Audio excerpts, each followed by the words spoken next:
Every town has a place people whisper about, and in the quiet village of Brindlewood, that place was Willow Bridge. The bridge was small and harmless by daylight-arched wood, silver railings, and tall willow branches swaying like sleepy dancers above the river. But at night, people spoke of shadows that appeared without footsteps, moving against the moonlight as if they had lives of their own. 17-year-old Leora Hart never believed the rumors. She was logical, sharp-eyed, and far too stubborn. But when her older brother Dallin vanished one rainy evening near the bridge, logic wasn't enough anymore. The police found Dallin's bicycle leaning against the rail. No footprints, no signs of a struggle, just muddy water below and marks on the wood that looked like smeared handprints. Too large to be Dallin's. Leora decided she would solve it herself. At dusk, she returned to Willow Bridge armed with a flashlight, her camera, and a pendant Dallin had given her last birthday. Mist crept over the water. The willow branches shivered even though the air was still. As she stepped onto the bridge, her flashlight flickered. The wood under her feet groaned like something waking up. Then she saw it. A shadow not cast by any light sliding across the planks. It stretched, curled, and rose like a figure standing upright, but there was nothing there. No body, only darkness shaped like a person. Leora whispered her brother's name. The shadow tilted its head as if listening. Then, it darted across the bridge and vanished into the trees. Determined, Leora inspected every inch of the bridge. After an hour, her fingers brushed something wedged under the rail, a small metal charm shaped like a wave, Dallin's charm. But it wasn't broken or torn off. It had been placed there, gently. There was someone else here the night he disappeared, and they didn't want him found. Back home, Leora searched Dallin's room. Inside his sketchbook, she found a folded piece of paper, an old map of Brindlewood, hand-drawn, showing a hidden trail running from the bridge into the forest. The trail didn't exist on any modern map. Under the path, Dallin had written a note. The shadows aren't what they seem. The next night, Leora followed the map. The forest was silent except for the crunch of leaves under her boots.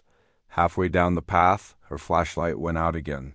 She wasn't alone. A shadow slid between the trees, then another. 3, 4, maybe more. They circled her but didn't attack. They shifted like dark smoke, forming the outline of people. A voice behind her spoke softly. "You shouldn't be here," Leora spun. A man stood there, pale eyes, gray coat, boots muddy from the riverbank. He introduced himself as Erasmus Vale, keeper of the old forest. He explained the truth.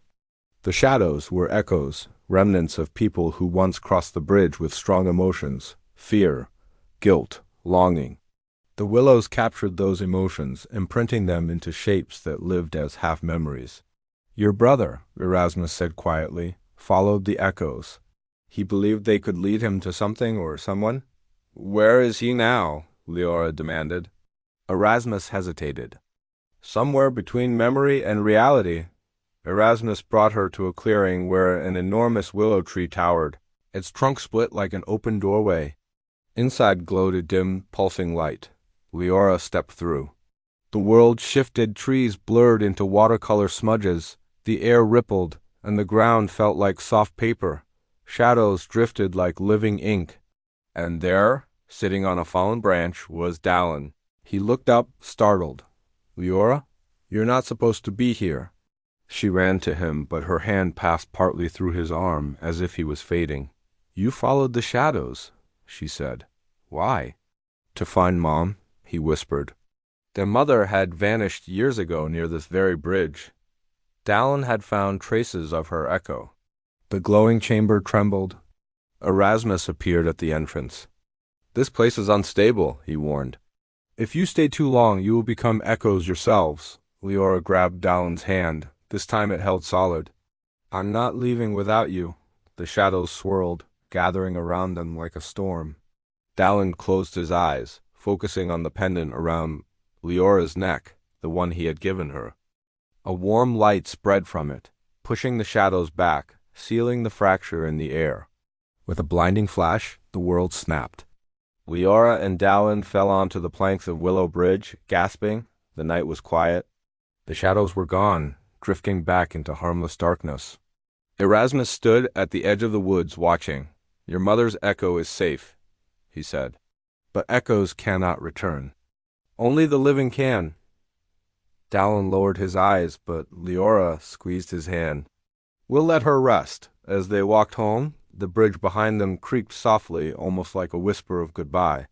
And though the shadows no longer threatened the village, people still spoke of Willow Bridge. Not with fear, but with wonder. Because some mysteries weren't meant to scare. Some were meant to lead you back to the ones you love.